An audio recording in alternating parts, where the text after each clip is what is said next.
Feliz sábado. Prezados irmãos, em primeiro lugar, quero dizer que é para mim um privilégio estar aqui e, apesar de eu ter um sotaque diferente, espero que todos entendam, tá bom?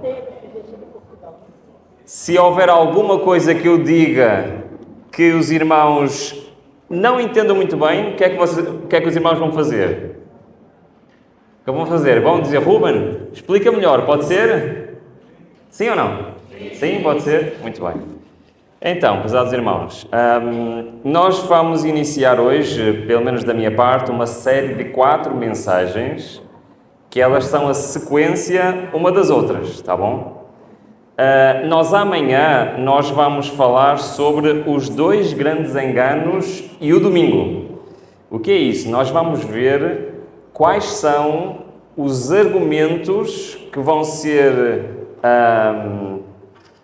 propagados por este mundo para convencer o mundo a aceitar uma lei que vai mudar o mundo. E nós vamos estudar a história. Eu não sei se os irmãos gostam de história, mas sabem que a história nos revela muito acerca da profecia. E então nós vamos olhar para o passado para poder entender o futuro. Depois, na segunda-feira, nós vamos falar o mundo financeiro e o sábado. Ou seja, vai haver algo que vai acontecer ao nosso sistema financeiro que vai ter um impacto muito grande naqueles que querem guardar a lei de Deus, aqueles que querem guardar o sábado. Nós, inclusive, vamos falar de Bitcoin, vamos falar de produtos financeiros, vamos ter um pouco de estudo na área da economia e das finanças para entender como é que as coisas vão acontecer no futuro. Pode ser? Sim? E depois vamos terminar na terça-feira falando sobre o aquecimento global e o último ano da história. Então nós vamos nos concentrar no que vai acontecer, mas para isso, antes, hoje, nós vamos fazer um estudo bíblico. Não sei se os irmãos gostam de fazer estudos bíblicos, eu gosto muito de fazer estudos bíblicos. Hoje vamos fazer um estudo bíblico. Porquê? Hoje não vai haver muitas novidades, mas o que é que nós vamos fazer? Sabem que, por vezes, outros cristãos dizem que os adventistas falam de profecia de assuntos que não estão na Bíblia. Já alguma vez ouviram falar isso? Por exemplo, onde está isso da lei dominical na Bíblia? Onde é que está isso do sábado ser importante na profecia? Muitas vezes até dizem, bom, isso não é doutrina bíblica, talvez seja de algum pioneiro ou até de Ellen White, mas eu tenho um desafio para todos vocês. Gostam de desafios? Qual é o desafio? Nós vamos hoje ver pela Bíblia onde encontramos a importância do sábado na profecia. Vamos ver pela Bíblia qual é o poder terrestre, neste caso os Estados Unidos da América, que vai implementar leis que vão mudar o mundo. E vamos ver isso só pela Bíblia. Pode ser? Sim? Ok. Então vamos começar aqui a nossa aventura. Vamos abrir a palavra de Deus. Vamos abrir em Apocalipse capítulo 1 e vamos começar por ler o versículo 3. Apocalipse 1:3, para fazer aqui a introdução ao nosso estudo. E o que é que diz Apocalipse 1:3? Diz o seguinte: Feliz aquele que lê as palavras desta profecia e felizes aqueles que ouvem e guardam o que nela está escrito, porque o tempo está... Ok, o que é que diz este texto? Este texto está literalmente a dizer que feliz é aquele que faz o quê? Quais são as 3 coisas?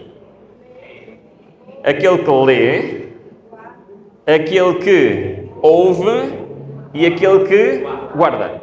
3 coisas, certo? Mas está-se a referir a quê? Ler o quê? Ouvir o quê? Guardar o quê? O que está escrito onde? O que está escrito na palavra desta profecia. Certo? Aquilo que está escrito. Então, Muito bem, as palavras desta profecia. João estava-se a referir exatamente ao quê? Ao livro do... Estou sozinho. A profecia, eu li aqui o livro do Apocalipse. Agora, reparem, irmãos, eu vou confessar uma coisa. O livro do Apocalipse é o meu livro preferido da Bíblia. Não sei se têm livros preferidos, este é o meu livro preferido. Acho que é o livro da Bíblia que eu já li mais vezes, já estudei mais tempo, e sabem que cada vez que eu estudo novamente o livro do Apocalipse, sabem o que é que acontece? Eu aprendo mais coisas. Sempre. Mas o texto está-nos a dizer que serão felizes as pessoas que leem, que ouvem, que guardam a palavra desta profecia. Isto significa o quê? Apocalipse fala de coisas difíceis, sim ou não? Fala de acontecimentos complicados para o futuro, sim ou não? Então como é que o texto diz, felizes são aqueles que leem, que estudam e que guardam? Há aqui uma contradição ou não? É que é verdade. Irmãos, este mundo aproxima-se dos seus últimos anos da história. E nós sabemos pela profecia, nós vamos ver isso, especialmente na terça-feira, que serão anos difíceis. Mas Deus promete que aqueles que conhecem a profecia, aqueles que a estudam, vão ser o quê? Mesmo no meio de alturas difíceis. O que é que diz? Felizes. Amém? Ok. Então vamos falar de assuntos mais complicados. Vamos agora para o Apocalipse 7. E no versículo 1. E vamos começar o nosso estudo profético. E diz o seguinte no versículo 7. Depois disto vi 4 anjos em pé, nos 4 cantos da terra, retendo os 4 ventos da terra, para que nenhum vento soprasse sobre a terra, nem sobre o mar, nem contra árvore alguma. Existem 3 métodos de interpretação bíblica da profecia. Um deles é deixar que a Bíblia se explique a si mesmo. O outro é deixar que a história explique a profecia. E ainda temos a revelação profética, que muitas vezes nos traz esclarecimento a profecias anteriores. E nós vamos, ao longo destes dias, usar este método.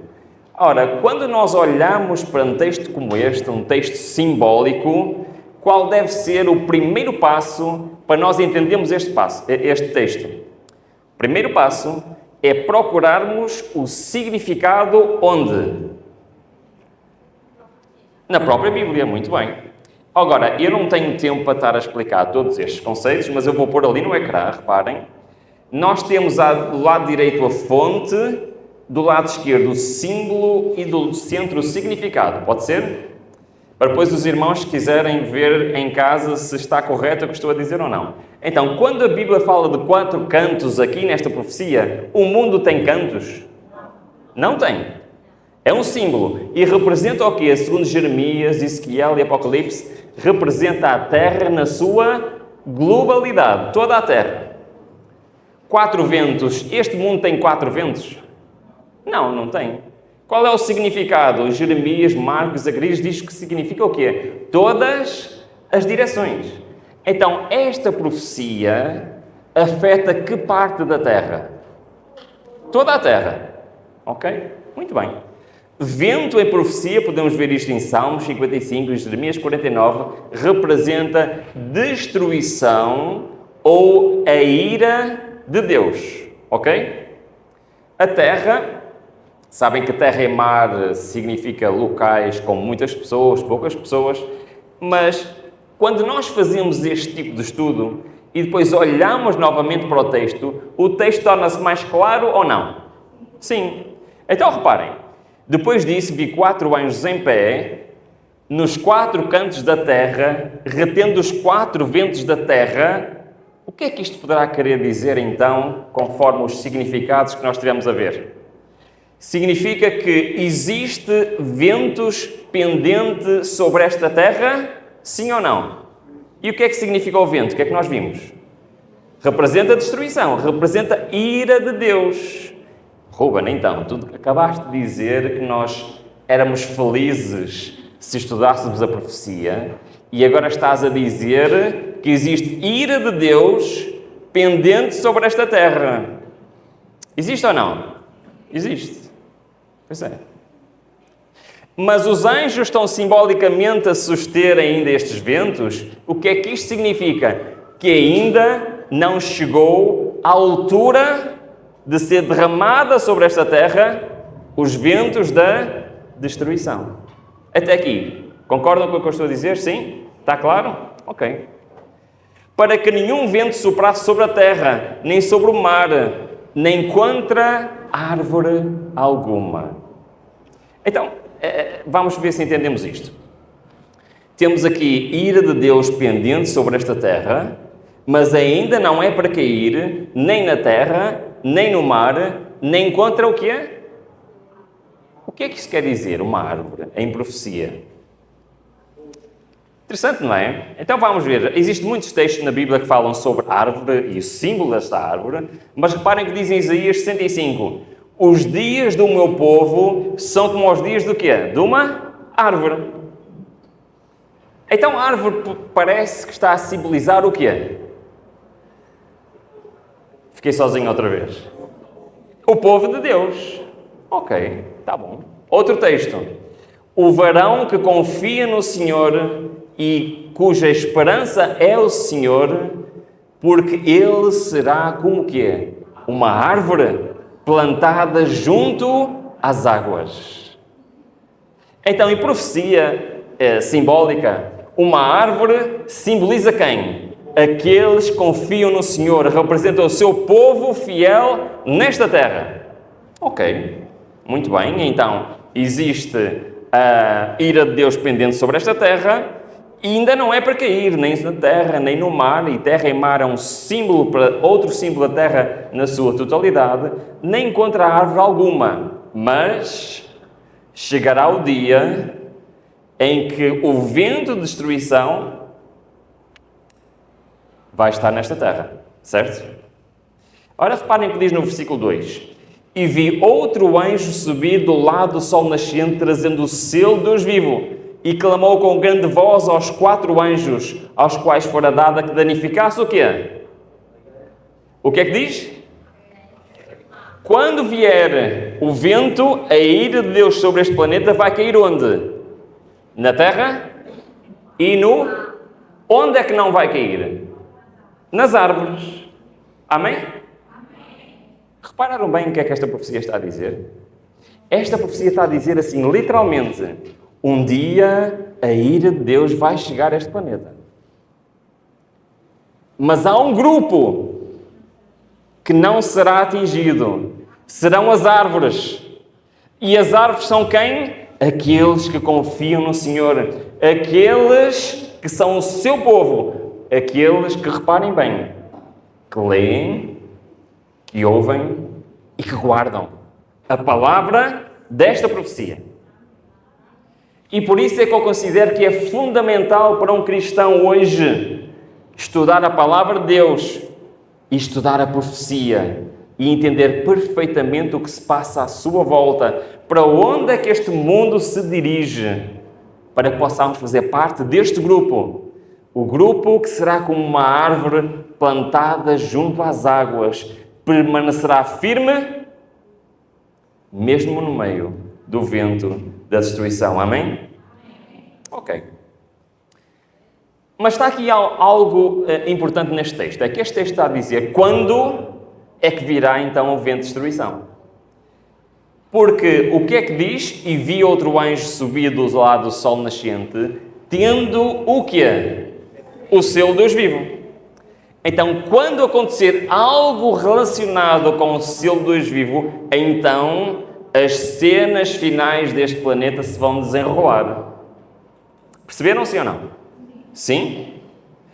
Então, estes ventos serão soltos apenas, e vamos ver isso na terça-feira, o que é que isso quer dizer, apenas quando algo acontecer relacionado com o quê? Com o selo do Deus vivo. Muito bem. Então, é importante nós sabermos o que é o selo de Deus vivo, sim ou não? Sim. Agora faço-vos uma pergunta. Quando dizem em português a palavra selo, o que é que vocês pensam? Em quê? O que é um selo? Sabem quando eu era mais novo e eu queria mandar uma carta a uma amiga especial ou um amigo especial? Sabem como é que se fazia cartas antigamente, não sabem? Eu escrevia num papel, não é? Punha dentro de um envelope e colava o quê no envelope? Um selo. Mas é este o selo que a profecia está a falar? Não é. Nós temos não que entender os conceitos à luz da nossa sociedade hoje, mas temos que entender o conceito à luz da sociedade quando ele foi escrita. Então, o que era um selo na altura de João? E um selo era isto. Melhor, isto não é um selo, isto é o resultado do selo. O que era um selo? Era algo que servia para autenticar documentos. Então, por exemplo, no Império Romano, quando alguém tinha que fazer um contrato, imaginem um contrato de venda de uma propriedade, de uma casa, sabem que tinha que se reunir famílias para serem testemunhas e cada família pegava no seu selo e selava o contrato. Como garantia que aquele contrato é o quê? É válido, é autêntico. Mas esta ideia é uma ideia já bem antiga, porque todos os documentos importantes, e especialmente as leis, tinham que ser seladas. Eu vou dar um exemplo, vamos ver aqui um exemplo. Já um exemplo bem antigo, logo em Gênesis 41. Lembram-se o que é que aconteceu com José, quando ele interpretou o sonho do faraó? O que é que o faraó fez dele? Não se lembram da história do faraó? Faraó colocou José como sendo a pessoa mais importante do reino a seguir a ele. Certo ou errado? Certo. Revestiu-lo de roupas reais, sim ou não? Deu-lhe riquezas, sim ou não? Sim. Mas ele deu-lhe uma coisa super importante. Ele deu-lhe um selo. Um anel sinete. Sabem o que é um anel sinete? Com aquele anel, o que é que José podia fazer? Isto é muito importante. Reparem, porque é que o faraó tirou o seu anel sinete e deu ao José? O que é que isto representa? O que é que José podia fazer com aquele anel que sem aquele anel não podia fazer?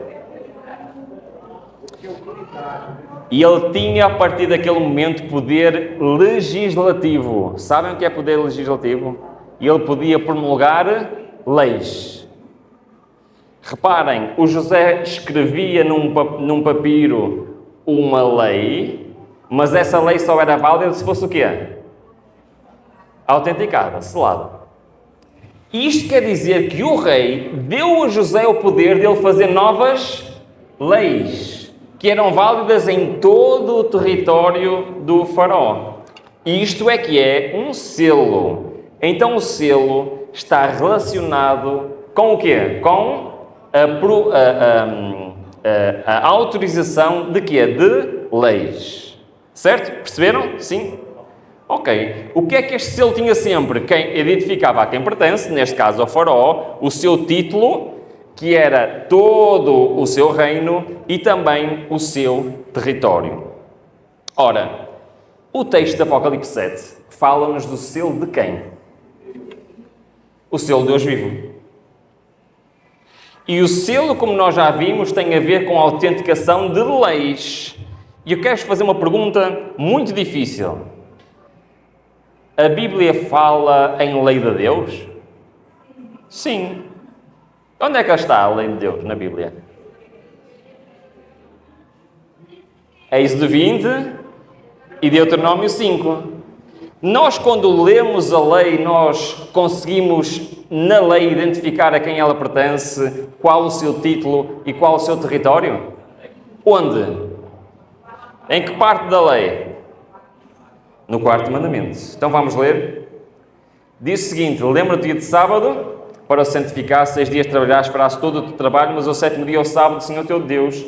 Nesse dia não farás trabalho algum, porque em 6 dias fez o Senhor o céu e a terra, o mar e tudo que neles há, e ao sétimo dia descansou, por isso o Senhor abençoou o dia do sábado e o santificou. Concordam comigo que nós aqui entendemos que esta lei, a lei de Deus, pertence a Deus, identifica o seu título, que é o Criador, identifica o seu território, que é toda a terra? Concordam comigo, sim ou não? Então nós aqui no quarto mandamento temos então o selo do Deus vivo. O selo que serve de sinal entre o homem e Deus. O selo que marca quem é o seu povo.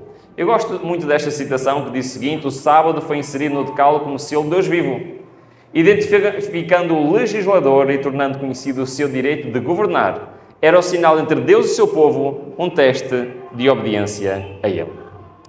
Ora, nós ao estudarmos Apocalipse 7, nós chegamos à conclusão que os ventos de destruição só virão quando acontecer alguma coisa relacionada com o quê? Com o selo do Deus vivo.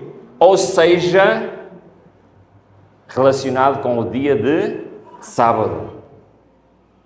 Bom, muito bem. Mas depois, quando vamos para o Apocalipse 13, que é o capítulo que nós vamos estudar durante estes 4 dias, nós temos um outro sinal, uma outra marca. E agora reparem aqui: a todos, pequenos e grandes, ricos e pobres, livres e escravos, faz com que recebam uma marca na mão direita ou na fronte. Conhecem este texto, certo? Agora, como é que eu relaciono este texto com o sábado, o selo do Deus vivo? Porque a Igreja Adventista ensina que o foco dos eventos finais é entre o selo do Deus vivo, o sábado, e a marca da besta, que é outro dia, certo? Mas como é que eu faço esta relação na Bíblia? Reparem bem no texto. O texto diz o que é? Que o sinal da besta será posto onde? Aqui e aqui. Ou melhor, aqui ou aqui. É isso? Vocês conhecem algo no Velho Testamento relacionado com a lei de Deus que tenha este mesmo tipo de linguagem? Porque vocês há bocado disseram-me que os mandamentos de Deus estão em Êxodo 20 e em Deuteronômio. Muito bem, então vamos a Deuteronômio 5 e mal termina a apresentação da lei de Deus, começa Deuteronômio 6. Agora reparem o que é que diz. Estes, pois, são os mandamentos. Quais mandamentos? Os 10 mandamentos. Os estatutos, preceitos que o Senhor teu Deus mandou ensinar-te, e as ensinarás a teus filhos, dela farás sentado em tua casa, andando pelo caminho, ao deitar-te e ao levantar-te. E agora o que é que diz? Esta é que é a parte importante. Também as atarás por sinal, onde? Na tua mão, e serão por frontais onde? Agora, concordam comigo que isto é a mesma linguagem que temos aqui? Sim. Então, este sinal, trazido por estes poderes de Apocalipse 13, vem em oposição a quê? À lei de Deus. Porque a lei de Deus tem que ser posta onde? Onde é que tem que ser posta a lei de Deus? Na nossa testa e na nossa mão. O que é que isto significa? Vocês sabem que lá em Jerusalém, os judeus ortodoxos, e eles gostam muito de orar junto a um muro, que é o Muro das Lamentações, que é uma parte das fundações do antigo templo. E naquele muro, portanto, eles dividem a parte que está acessível, dividem as mulheres do lado direito e os homens do lado esquerdo, e junto ao muro, lá no lado esquerdo, tem uma pequena entrada, onde os judeus ortodoxos vão se preparar para as orações. E lá o que é que eles fazem? Eles atam uma fita no braço direito, ok? E atam uma fita à volta da cabeça, penduram uma caixinha aqui em frente da testa, e dentro daquela caixinha tem o quê? Alguém sabe? Os 10 mandamentos. Porquê que eles fazem isto? Eles vão fazer as suas orações com a fita no braço e com uma caixinha com os 10 mandamentos na testa. E eu quero fazer uma pergunta, porquê que eles fazem isto? Por causa deste versículo. Desculpem, do outro versículo. Por causa deste versículo. Porque Deus diz que temos que pôr os mandamentos onde? Então eles põem literalmente, e como os judeus ortodoxos são bastante literais, eles literalmente põem os 10 mandamentos na testa. Acham que é isto que este texto quer dizer? Devemos nós andar aqui com uma caixinha como eles andam, com os 10 mandamentos? Então o que é que significa pôr a lei de Deus na testa e na mão? Muito bem, significa eu aceitar, compreender a lei de Deus, concordam? E pôr em prática. Ora, isto é muito interessante. Vocês conhecem a diferença entre a palavra e a palavra ou? Porque aqui diz que a lei de Deus tem que ser posta na mão e na mente. Mas a marca lá de Apocalipse 3 diz o quê? Que tem que ser posta na mão ou na fronte. Isto é diferente ou é igual? É diferente. Porquê que a lei de Deus tem que ser na mente e na mão e no sinal da besta? Tanto faz, pode estar na mão ou pode estar na mente. Porquê esta diferença? O que é que nós aprendemos com esta diferença? Sabem, irmãos, vou fazer uma pergunta muito importante. Deus quer cristãos a 50%? 90%? 99%? 99,9%? Também não. Qual é o valor para Deus eu acreditar na sua lei, eu acreditar no sábado, acreditar em todos os mandamentos e não pôr em prática? Isso tem valor para Deus? Não. Deus quer-me quanto a 100%. Ele quer que eu entenda a sua vontade, mas também quer que eu faça o quê? Pratique a sua vontade. E reparem, se durante os eventos finais eu conheço a profecia, eu conheço a vontade de Deus, eu conheço os mandamentos, eu conheço o sábado, mas se eu não puser em prática, de que lado é que eu estou? Pois é. É que do outro lado tanto faz. Que tu acredites, que não acredites, se falha alguma coisa do lado de Deus, automaticamente eu estou onde? Estou do outro lado. E é por isso que a profecia nos diz que a marca na mão direita, tanto faz, pode estar na mão direita, pode estar na fronte, é igual. Estás do outro lado. Então nós já vimos, nem não sei quanto tempo mais tenho, já não tenho muito tempo, não é? Ainda estou na introdução, mas vamos ver se eu acelero agora um bocadinho. Então nós já vimos pela Bíblia que o sábado está implicado nas profecias, sim ou não? Sim, é o selo de Deus vivo. E tem que ser praticado, posto na nossa mão e na nossa fronte. E do outro lado temos um sinal que se opõe à lei de Deus e que tanto faz, pode estar na mão ou pode estar na fronte. Mas para nós entendermos bem, pela Bíblia, qual é a marca da besta, qual é a marca da besta? E para entendermos bem, nós temos que entender quem são os personagens de Apocalipse 13. E nós temos 2 animais em Apocalipse 13. Um que saiu da... Alguém sabe? Um que saiu da terra, verdade, e o outro saiu de onde? Do mar. É interessante que Apocalipse 7 também falava em terra e mar, não é? E quando nós lemos o mandamento, o 4º mandamento, também não fala da terra e do mar. É interessante que este símbolo vai estar ao longo de várias profecias. Então nós temos uma besta da terra e uma besta do mar. E quando em Apocalipse 7 disse que o vento da ira de Deus ia cair sobre quem? Sobre a terra e sobre o mar. Mas não sobre quem? Sobre o povo de Deus. Isto é muito interessante porque esta besta é exatamente a besta do mar e da terra. Como é que nós identificamos isto? Eu vou andar um bocadinho mais rápido esta parte, que eu queria ver se conseguia chegar à parte final, que é mais importante.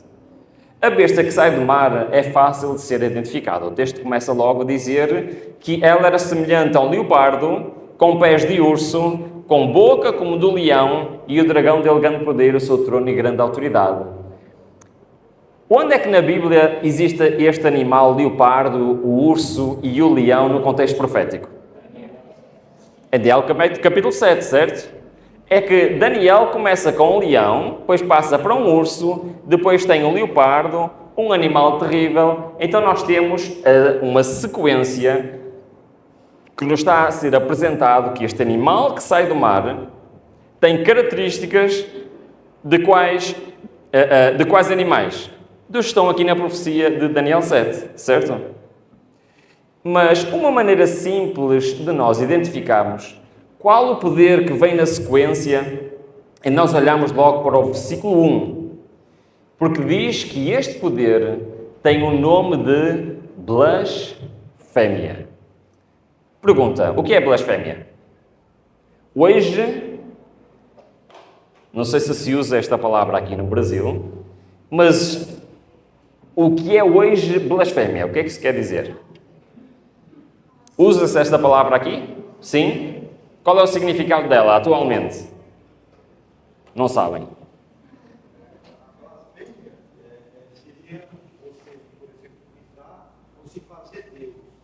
Não, isso é o conceito bíblico. Estou a dizer hoje, no dia a dia.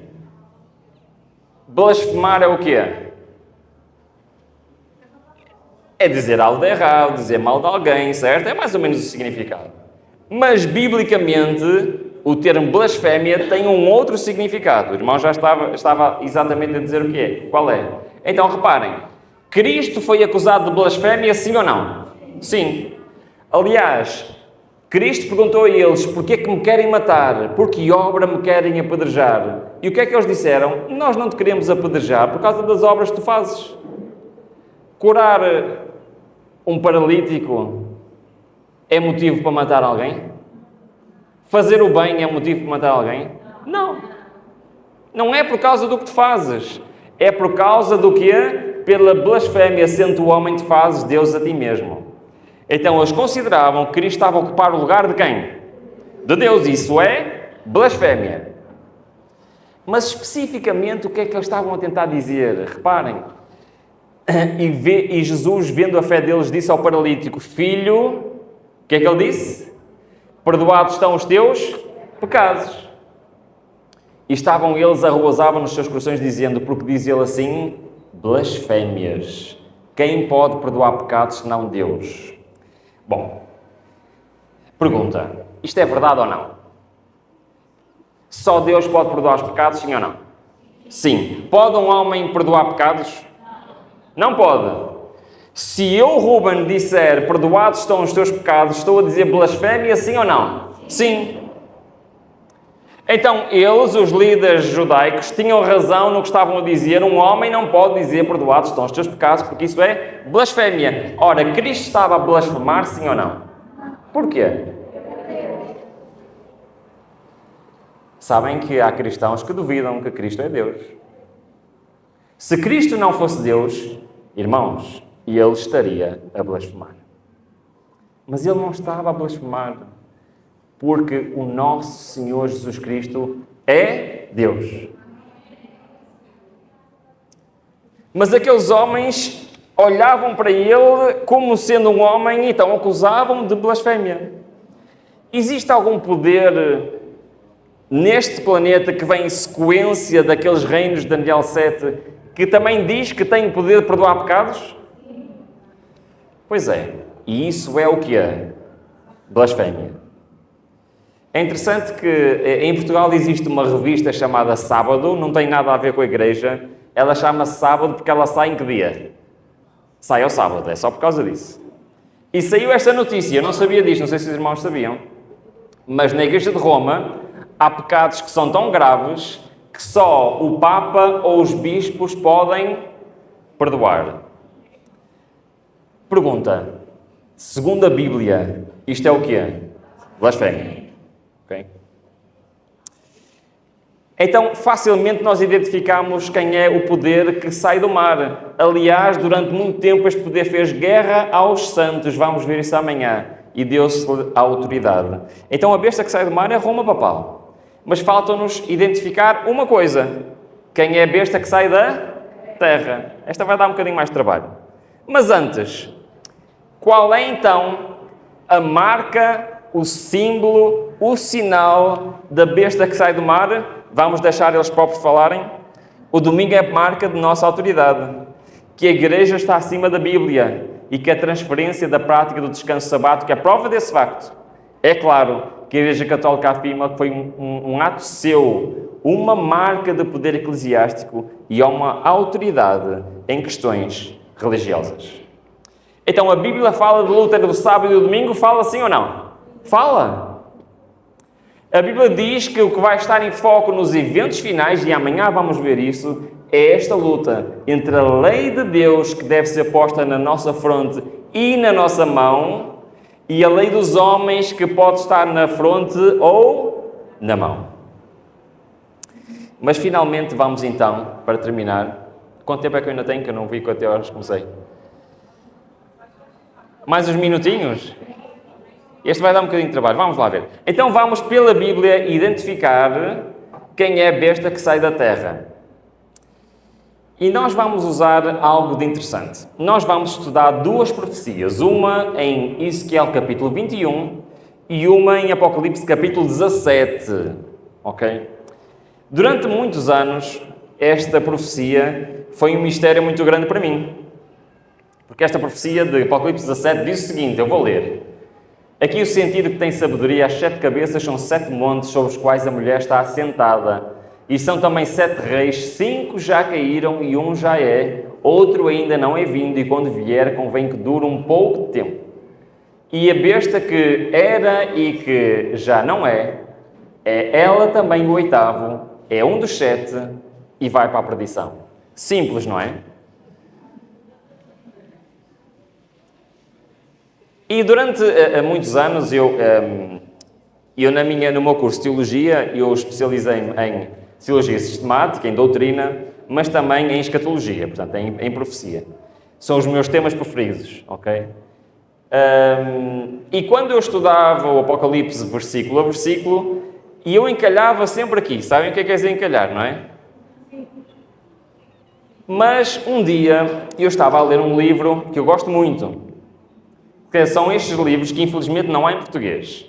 Chama-se o Comentário Exaustivo de Ellen White ao livro de Daniel e ao livro do Apocalipse.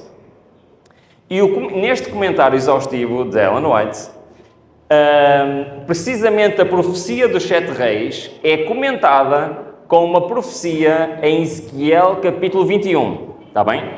Por isso nós primeiro, para entender Apocalipse 17, vamos estudar Ezequiel 21. Pode ser? Sim? Então vamos lá, Ezequiel 21.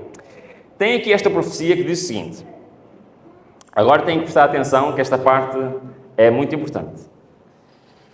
Assim diz o Senhor Deus, tira o diadema, remove a coroa, esta não será a mesma. Exalta ao humilde, humilha ao soberbo, ao revés, porém aquela coroa, e ela não mais será até que venha aquele a quem pertence direito, e a ele a darei. Simples, não é? Para nós entendermos o contexto desta profecia, nós temos de perceber para quem é que foi escrito, ok? Eu vou ler, diz o seguinte: a subversão final de todos os domínios terrestres, ponto, vou parar aqui. Então esta profecia está a falar de quê? Domínios terrestres, perceberam? Poderes terrestres. A subversão final de todos os domínios terrestres está claramente predita na palavra da verdade, na profecia proferida quando a sentença divina foi pronunciada sobre quem? O último rei de Israel. Então, a profecia de Ezequiel hoje, de Ezequiel 21, é dirigida a quem? Ao último rei de Israel, e é proferida como sendo o quê? Como sendo uma sentença divina. Perceberam ou não? Não. Querem que repita? Sim. Então, o que aconteceu? A profecia de Ezequiel 21, que acabamos de ler, é uma sentença de Deus dada ao último rei de Israel. Perceberam? Ok. Deu-se esta mensagem e depois ela vai citar o quê? Ezequiel 21. Assim diz o Senhor Jeová, tira o diadema, levanta a coroa, exalta ao humilde, humilha ao soberbo, ao revés, apurei. Ora, então, espera lá. Esta mensagem é dada ao último rei de Israel. E o que é que aconteceu depois? Alguém sabe? Pouco tempo depois, vindo de fora, um exército veio e conquistou Israel. Que exército foi esse? Alguém sabe? Babilônia. Muito bem. Então, Deus estava a dizer ao último rei de Israel que ele ia retirar o quê dele? A coroa. A coroa é um símbolo de quê? Do poder terrestre. E ia ser colocado ao revés. Ora, quando Babilônia conquistou a Jerusalém, terminou o poder do rei de Israel, sim ou não? Sim. Passaram a estar subjugados ao rei da... Então, simbolicamente, Deus está a dizer que a coroa ia ser retirada do rei de Israel e ia ser colocada no rei de quê? Da Babilônia. Agora eu faço-vos uma pergunta. Era suposto isto acontecer? Era suposto o domínio ter sido retirado de Israel e colocado em Babilônia? Acham que isto era plano de Deus?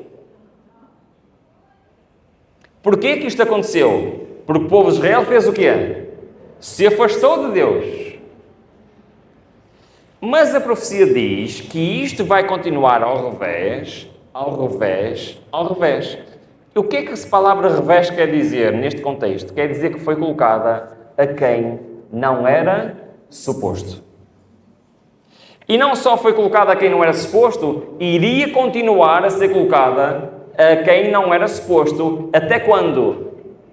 Até que aquele a quem pertence direito, e a ele darei.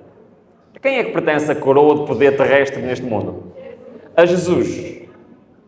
Então esta profecia está a dizer, reparem bem, que o poder terrestre ia ser retirado de Israel.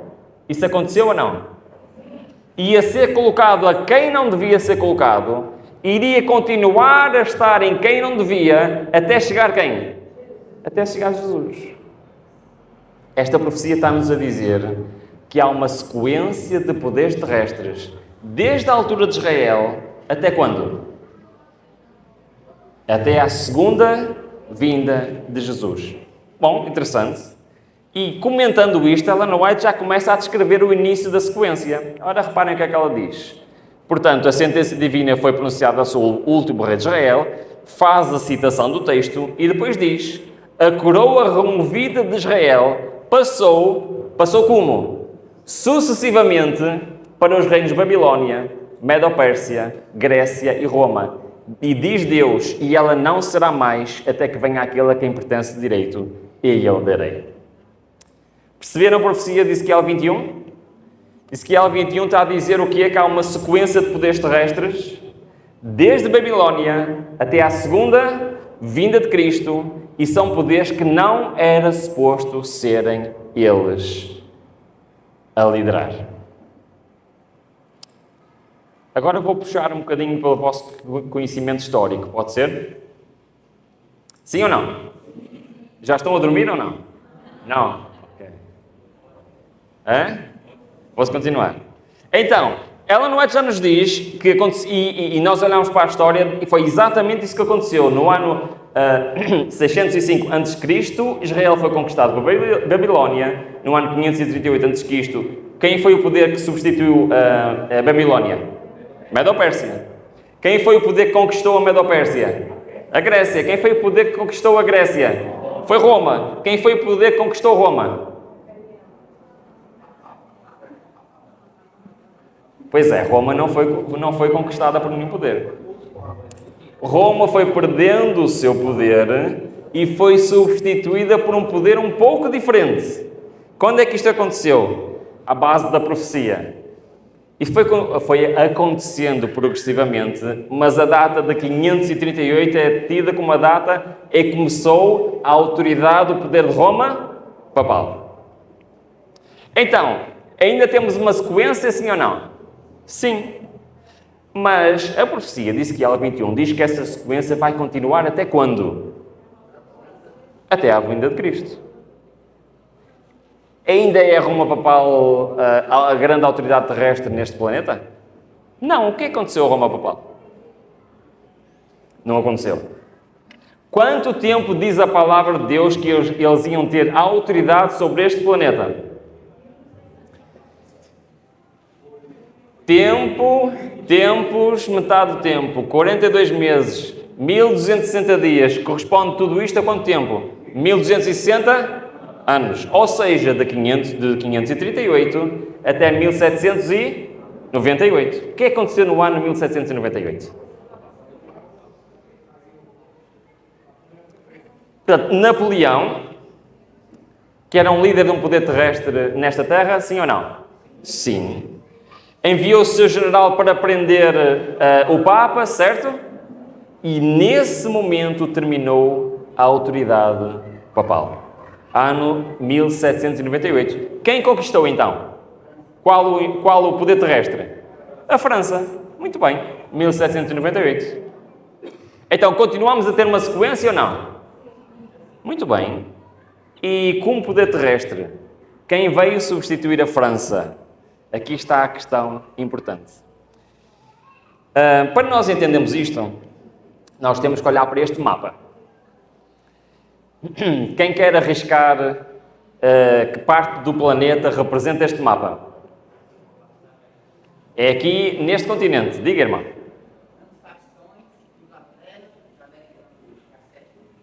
Isto aqui é a América do Norte. Ok? Na altura que nós estamos a falar, no final do século XVIII. Estão a perceber? Hoje a América do Norte é constituída por dois países. Quais são estes dois países? Estados Unidos e Canadá. Muito bem.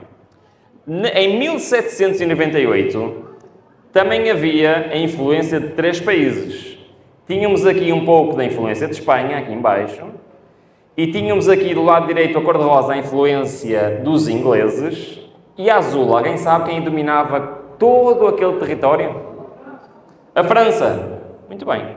A França era o maior poder imperial no final do século XVIII.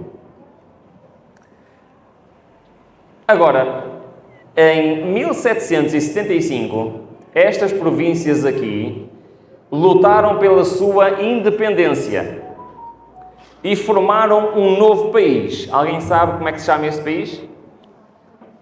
Estados Unidos da América. E, como vocês podem ver, isto era um país grande ou assim? Não era um país muito grande, pois não. Ao lado de este azul todo, eles até eram um país pequeno. Mas o que aconteceu? Aconteceu que, na Europa, Napoleão estava em guerra com quantos países? Com quase todos os países da Europa. Sabem que a história do Brasil está ligada à história de Napoleão, não é? Quem é que fugiu para o Brasil nesta altura? Alguém sabe? O rei de Portugal fugiu para o Brasil com medo de quem? Com medo de Napoleão. Napoleão estava a conquistar toda a Europa e uma guerra é cara ou é barata? É muito cara. Mas este país aqui, que teve independência, os Estados Unidos, eles achavam que mereciam ser um bocadinho maiores. Então começaram a fazer guerra a que país? À França. Agora estão a imaginar isto. A França estava ao mesmo tempo em guerra com todos os países da Europa e do outro lado do Atlântico estava em guerra com os Estados Unidos. Acham que isto era viável? Os Estados Unidos tiveram uma ideia genial. Enviaram emissários à Europa ter com Napoleão com uma proposta. E a proposta foi: nós queremos comprar o teu império ultramarino. Hoje fala-se muito nas noticiárias dos Estados Unidos querem comprar território, lembram-se? Sabem de onde é que vem esta ideia? Vem de 1803, quando eles compraram o primeiro território. Depois compraram mais. Compraram Alasca, a Rússia, mas eles compraram um território enorme à França. Chama-se a Compra de Louisiana. E foi aqui que os Estados Unidos tornaram-se uma potência mundial. Esta é uma fotografia do tratado que foi assinado entre a República Francesa e os Estados Unidos da América, onde a República Francesa vendeu a grande parte do seu território aos Estados Unidos. Então a pergunta que eu vos faço: qual foi o poder que substituiu a França? Os Estados Unidos, em 1803. Então, nós já estamos prontos para entender a profecia de Apocalipse 17. Ainda vamos a tempo de estudar Apocalipse 17? Sim? Ou já estão com fome? Então vamos lá, vamos rápido. Eu vou tentar fazer o mais rápido que eu conseguir. Então eu suspeito por este estudo que o último poder terrestre é os Estados Unidos da América, mas como é que nós podemos ter a certeza? Pela Bíblia. Vamos ver? Vamos lá. Para isso, nós temos que entender que a Bíblia nos apresenta, no capítulo 17, a história de Babilônia. Os opositores de quem? Do povo de Deus. E há uma parte da história de Apocalipse 17, que nós não vamos estudar, que nos fala algo de muito importante para nós entendermos quem é o último poder terrestre. No versículo 7 diz assim: E o anjo me disse, por que te admiras? E eu te direi o mistério da mulher e da besta que a traz, a qual tem quantas cabeças? 7 cabeças. E também tem 10 chifres. Nós vamos nos concentrar apenas na parte das 7 cabeças. Quantas cabeças tem o animal?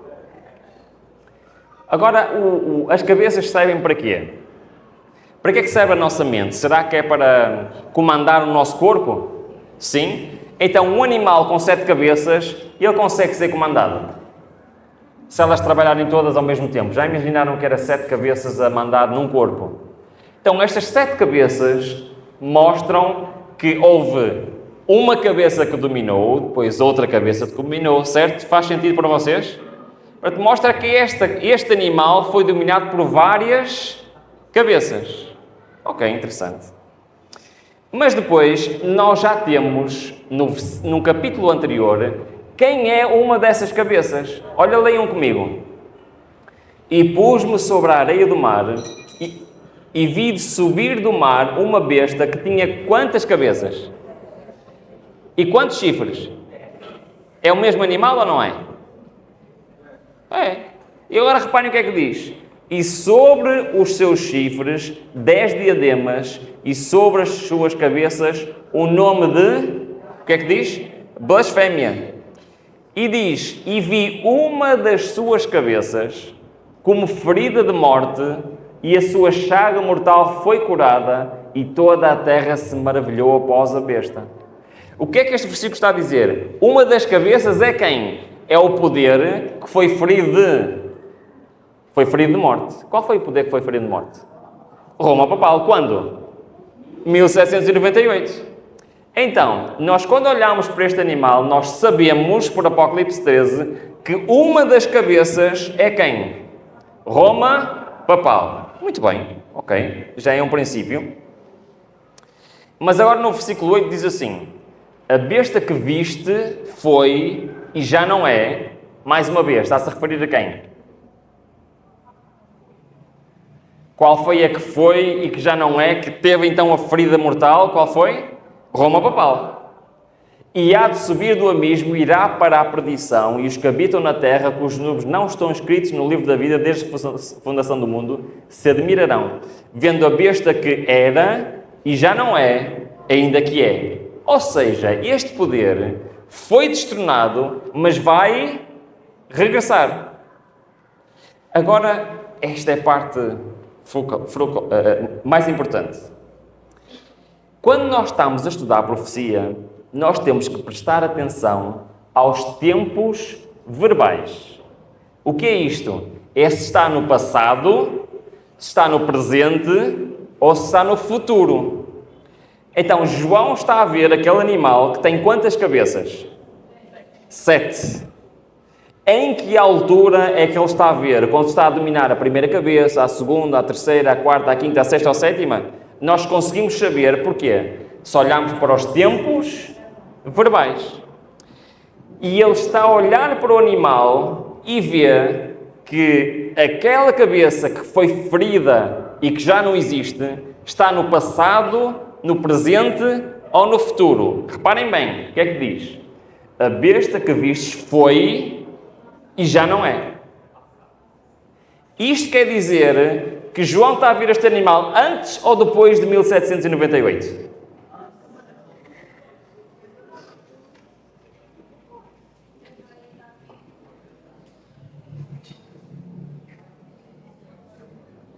Eu ouvi as duas respostas. Vamos repetir. A besta que viste foi e já não é. Isto quer dizer que ela já teve a ferida mortal, sim ou não? Sim. Ou seja, João está a ver o animal já depois da ferida mortal. O que quer dizer que estamos depois de 1798. Percebem porque é que o tempo verbal é importante? Para nós entendermos aquilo que João está a ver. Ok. Portanto, quando João está a ver este animal, ele já não está a ser dominado por Roma papal, porque já foi feito a ferida mortal. Ok? Por isso estamos depois de 1798. Então, o poder que veio a seguir a Roma papal foi qual? Foi a França, que deu a ferida mortal, certo? Então, vamos tentar estabelecer aqui como é que isto funciona. O texto continua no versículo 9 e diz assim: assim o sentido que tem sabedoria às 7 cabeças são 7 montes sobre os quais a mulher está assentada, são também 7 reis, 5... O que aconteceu? Já caíram. Então, quando João está a ver, quantos poderes terrestres já estão no passado? 5. Um deles nós já vimos que é qual? Roma papal. Quantos poderes existiram antes de Roma papal? Nós vimos, Ellen White já nos tinha dito quais são, certo? Babilónia, Pérsia, Grécia e Roma. Então, os 5 que já caíram são quem? São Babilónia, Medo-Pérsia, Grécia, Roma e Roma papal. Então, no total, quantos são? São 7. Então, 5 já caíram. O que é que diz o texto? 1 já é, ou seja, João está a ver que a cabeça que está a dominar aquele animal naquela altura é a 6ª cabeça, porque 5 já caíram. Então, quem é que já é? É o que vem a seguir ao 5º, é o 6º. E depois ainda diz, outro ainda não é vindo. Qual é o poder que veio substituir a França? Os Estados Unidos da América. Agora, a pergunta é, se são 7, isto significa que os Estados Unidos são o último poder terrestre antes da vinda de Cristo. Então a Bíblia fala nos Estados Unidos, sim ou não? Fala. Mas também nos diz, e só para terminar, que a besta que era e já não é, ela também o 8º. E é dos 7 e vai à perdição. Ou seja, esta parte, o que é que está a querer dizer? Existe um 8º que não está no alinhamento, perceberam? Mas que já esteve no alinhamento. E quem é esta besta que era e que já não é? Roma papal. Ou seja, apesar de não estar no alinhamento dos 7, nos eventos finais vai ser importante, sim ou não? E é muito interessante porque Apocalipse 13 fala de poderes. Roma papal e os Estados Unidos da América. Todas as peças se encaixam. Eu vou deixar para amanhã o resto, que já são 12:15, vocês já estão cansados de me ouvir. Mas eu vou avançar esta parte que eu falo amanhã, pode ser? Mas eu queria falar só isto para terminar. Quando nós falamos nestes 7 poderes, existe uma outra maneira de nós identificarmos quem eles são, sem a profecia de Apocalipse 17. É que, reparem bem, Daniel fala de quantos animais? Fala de 4 animais. Apocalipse fala de quantos animais? Fala na besta que sai do mar, a besta que sai da terra e Apocalipse 11, a besta que sai do abismo. Quantos animais fala? 3. Se nós juntarmos todos os animais de Daniel e Apocalipse, quantos é que temos? 7. E os animais de Daniel são Babilónia, Medo-Pérsia, Grécia e Roma. Quem são os animais de Apocalipse? São Roma, Portugal, França e os Estados Unidos. Por isso, qual seja o método que nós usamos na Bíblia, chegaremos sempre à mesma conclusão. Os irmãos lembram-se que eu comecei esta mensagem, este estudo bíblico, falando de Apocalipse 1:3. Lembram-se? O que é que diz? Feliz é aquele que lê, ouve e guarda. Bem, esta manhã fizemos pelo menos 2 destas coisas, certo? Lemos e ouvimos.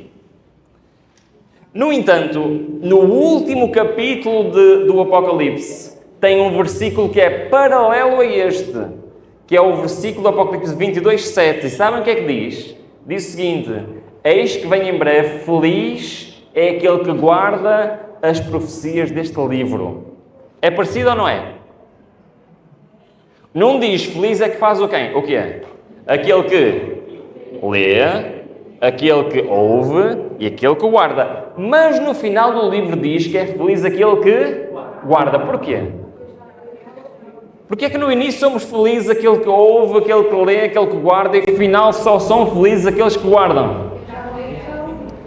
Irmãos, vai chegar a altura em que já não é a altura de nós lermos e ouvirmos a profecia.